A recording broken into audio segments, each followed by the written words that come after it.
பரிசுத்தமுள்ள ஆண்டவரே, இந்த நாளுக்காக நன்றி. இந்த வெள்ளிக்கிழமையை ஆசீர்வதிங்க, நாமத்தை மகிமைப்படுத்துங்க.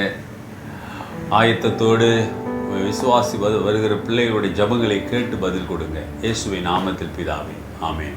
And you welcome to the covenant of the day. இந்த உடன்படிக்கை தியானத்திற்கு உங்களை அன்போடு வரவேற்கிறேன். And very good morning. நிச்சயமாக இன்றைக்கு உங்களுக்கு தெரியும், ஒவ்வொரு வெள்ளிக்கிழமை ஆராதனை இருக்கிறது. மாலையில் 8 மணிக்கு வந்து கலந்து கொள்ளுங்கள். இன்றைக்கி we having a guest speaker. கர்த்தர் நிச்சயமாக ஆண்டவர் ஒவ்வொரு வாரமும் ஒவ்வொரு தடவையும் அவர் நாமத்திலே கூடும் பொழுது அவர் பேசுகிற தெய்வம், ஆசீர்வதிக்கிற தெய்வம், விடுதலை கொடுக்கிற ஆண்டவர். ஒப்பு கொடுங்க.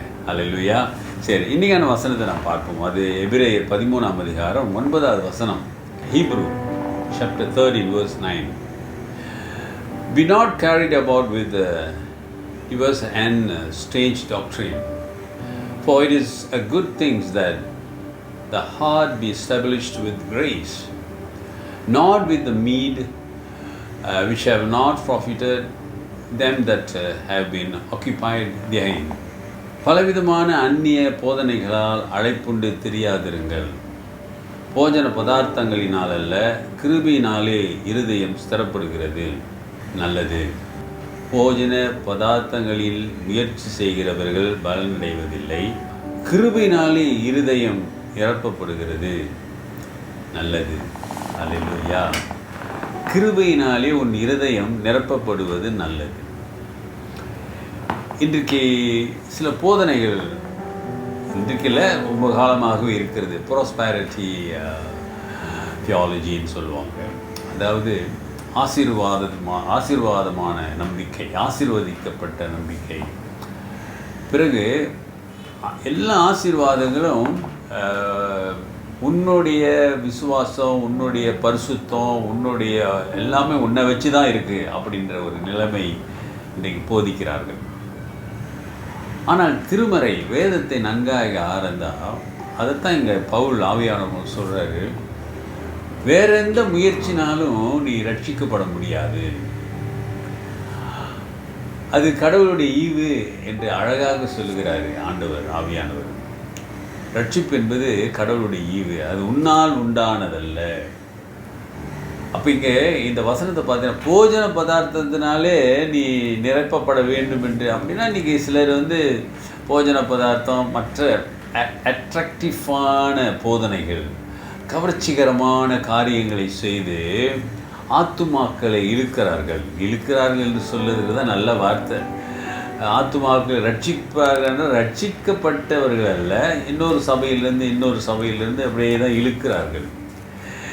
இப்போ சபையில் ஆதி திருச்சபையில் ரட்சிக்கப்பட்டவர்களை கர்த்தர் சேர்த்தார்னு இருக்குது. ஆனால் இப்போ ரட்சிக்கப்பட்டவர்கள் அல்ல, ரட்சிக்கப்பட்டவர்கள் சபையில் இழுக்கப்படுகிறார்கள். ஆமாம் தானே? என்ன செய்யுது? அதான் இன்றைக்கி திருச்சபைகள் அலங்கோலமாக இருக்கிறது. காரணம் இந்த போதனைகள் தான். இங்கே பவுல் சொல்கிறார் பாருங்க, கிருபையினாலே உங்கள் இருதயம் ஸ்திரப்படுகிறது நல்லது. கிருபைனா கடவுளுடைய கிருபை. Not your work, not your deed, or not your action. உன் செய்கையினால் அல்ல. உன்னுடைய செய்கையினாலே ஒன்றுமே நீ காண முடியாது. எந்த முயற்சியும் அது வீணாய் போய்விடும்.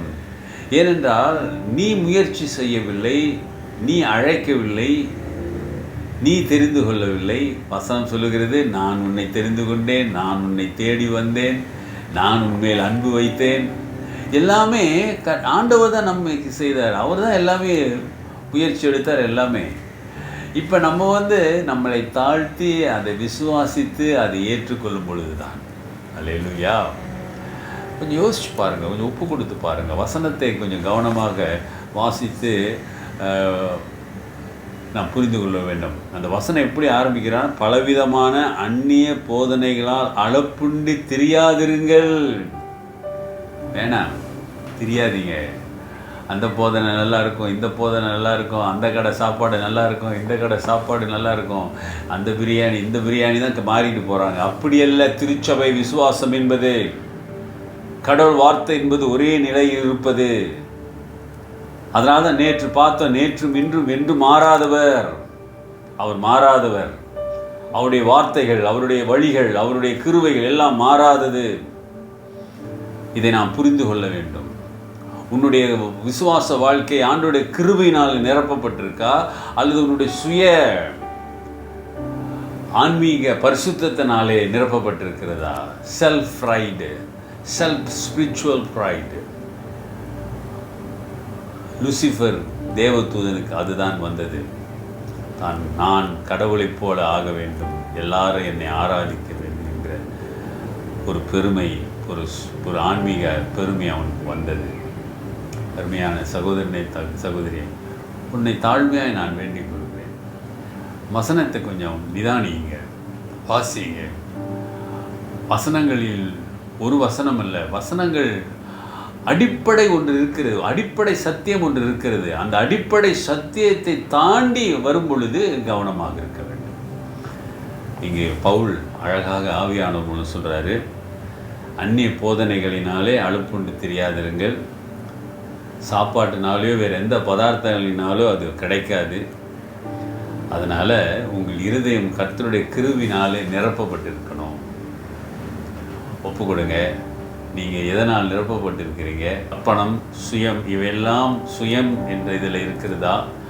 ஆண்டவரை சார்ந்து உங்கள் இருதயம் கிருபையால் நிரம்பி இருக்கிறதா?